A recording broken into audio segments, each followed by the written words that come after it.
Pakistan super লিগের অভিষেক ম্যাচেই বল হাতে অগ্নিছড়া বোলিং করে রীতিমতো সবাইকে তাক লাগিয়ে দিলেন tiger leg spinner Rishad Hossain. তার অগ্নিছড়া বোলিং ঘূর্ণির সামনে রীতিমতো দাঁড়াতে পারেনি ভয়ঙ্কর ব্যাটসম্যান লাইলি রোসরা।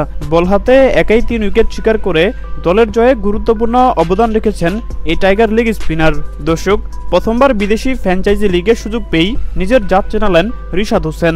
কোয়াটা গ্লাডিয়েটরের বিপক্ষে অভিষেক হয় রিশাদ হোসেনের। আর শুরুতে ব্যাটিং করতে নেমে নির্ধারিত 20 ওভার শেষ করে 219 রানের বিশাল সংগ্রহ পায় রিশাদ হোসেনের লাহোর ক্যালেন্ডার্স। আর বিশাল লক্ষ্য তাড়া করতে নেমে লাহোর ক্যালেন্ডার্সের বোলারদের সামনে রীতিমতো দাঁড়াতে পারেনি কোয়াটা গ্লাডিয়েটরের ব্যাটাররা।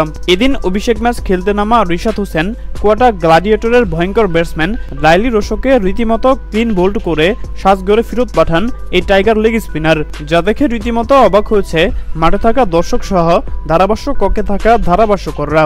এরপর নিজের করা চতুর্থ ওভারে আরও 2 উইকেট শিকার করেন রিশাদ হোসেন। মোহাম্মদ আমিরকে বোলিং ঘূর্ণিতে ক্লিন বোল্ড করেন রিশাদ হোসেন। কোনোভাবে বুঝে ওঠার আগেই বোল্ড আউট হয়ে সাজঘরে ফেরত যান মোহাম্মদ আমির। এদিন 4 ওভার বোলিং করে মাত্র 31 রান খরচ করে গুরুত্বপূর্ণ 3টি উইকেট শিকার করে দলের জয়ে গুরুত্বপূর্ণ অবদান রেখেছেন রিশাদ হোসেন। আর রিশাদ হোসেনের এমন দুর্দান্ত বোলিং দেখে দারুণ খুশি লাহোর ক্যালেন্ডার্সের খেলোয়াড়রা। হ্যাঁ দর্শক, আপনাদেরকে বলছি, অভিষেক ম্যাচে রিশাদ হোসেনের এমন দুর্দান্ত বোলিং আপনাদের কাছে কেমন লেগেছে? সেই সাথে পরবর্তী ম্যাচে রিশাদ হোসেন কয় উইকেট শিকার করবে বলে আপনি মনে করেন? জানিয়ে দিন আপনাদের গুরুত্বপূর্ণ মতামত আমাদের কমেন্ট বক্সে। ধন্যবাদ।